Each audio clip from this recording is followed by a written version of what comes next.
Pourquoi certains disent qu'Israël ne devrait pas exister? Comment un pays reconnu par une grande partie du monde peut-il être aussi contesté?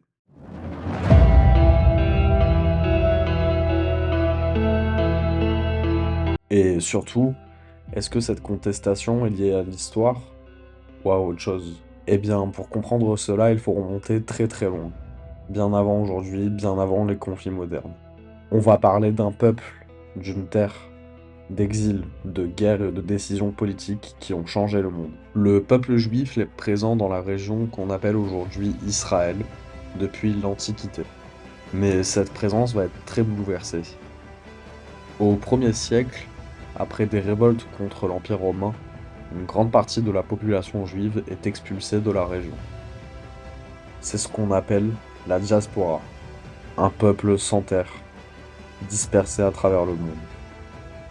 Pendant près de 2000 ans, les Juifs vivent en Europe, au Moyen-Orient, en Afrique du Nord, mais souvent dans des conditions difficiles.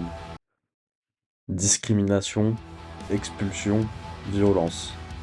Et malgré tout, une identité qui reste forte, une culture qui survit, et surtout, un lien jamais totalement rompu avec cette terre. Pour être un peu plus concret dans les faits historiques, je vais vous énoncer l'histoire telle qu'elle s'est produite.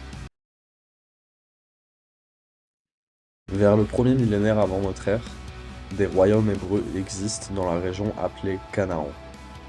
On parle notamment de royaume d'Israël et le royaume de Juda.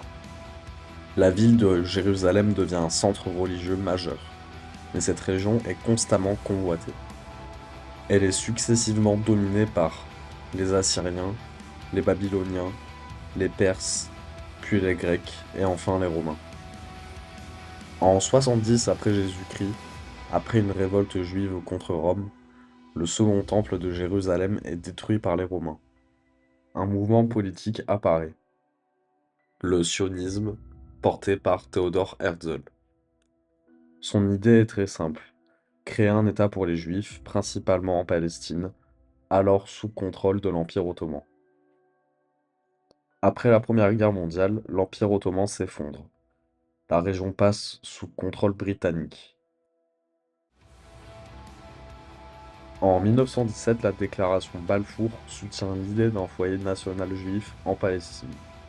Mais la population locale arabe est déjà majoritaire sur place. Entre 1939 et 1945, l'Europe est ravagée par la Seconde Guerre mondiale. Environ 6 millions de Juifs sont exterminés pendant l'Holocauste. Après la guerre, la pression internationale augmente pour trouver une solution. Alors en 1947, l'United Nations propose un plan. La création d'un État juif et la création d'un État arabe, et Jérusalem sous administration internationale. Les dirigeants juifs acceptent le plan, les pays arabes le refusent. C'est alors que le 14 mai 1948, l'État d'Israël est proclamé. Immédiatement après, il y a une guerre entre Israël et plusieurs pays arabes voisins. Les conséquences sont lourdes, des déplacements massifs de population, des frontières redessinées et un conflit durable.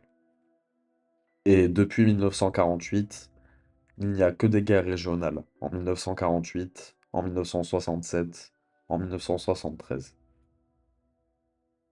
Mais il y a également des tensions israélo-palestiniennes et des négociations de paix incomplètes. À ce jour, la contestation de la légitimité d'Israël repose sur plusieurs éléments. Donc dans ce conflit, il n'y a pas une seule mémoire, il y en a plusieurs. D'un côté, la mémoire de l'exil, des persécutions et du besoin de sécurité.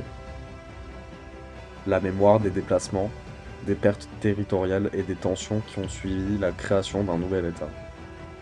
Et ces deux réalités coexistent encore aujourd'hui. C'est ce qui rend d'ailleurs ce sujet tant explosif.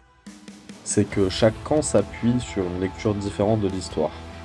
Pour certains, l'histoire commence avec un peuple qui a toujours eu un lien avec cette terre, même à travers l'exil.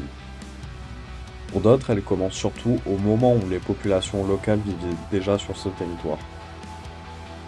Et c'est là que tout devient complexe. Chacun ne raconte pas une histoire différente, mais une partie de la même histoire. Et le problème majeur à ce jour, c'est que ce conflit n'est plus seulement local. Il est devenu politique, religieux, diplomatique et médiatique. Chaque événement est analysé, commenté, interprété différemment selon les pays. Et c'est aussi pour ça que le débat autour de la légitimité d'Israël reste aussi sensible. Au final, comprendre cette histoire, ce n'est pas choisir un camp, c'est comprendre que l'histoire est longue, les traumatismes sont réels, les revendications sont profondes et les solutions sont souvent compliquées. Cependant, aux dernières nouvelles, Benjamin Netanyahou et Joseph Aoun doivent bientôt mener une discussion. Serait-ce une première victoire pour la paix? Je vous laisserai y répondre en commentaire. Cela fait 34 ans qu'un dirigeant israélien et qu'un dirigeant libanais n'ont pas discuté. Alors, pourquoi la légitimité d'Israël est-elle encore remise en cause encore aujourd'hui? Parce qu'elle repose sur une histoire longue, complexe et interprétée différemment selon les peuples. Et tant que ces récits ne seront pas compris dans leur globalité, ce débat continuera d'exister.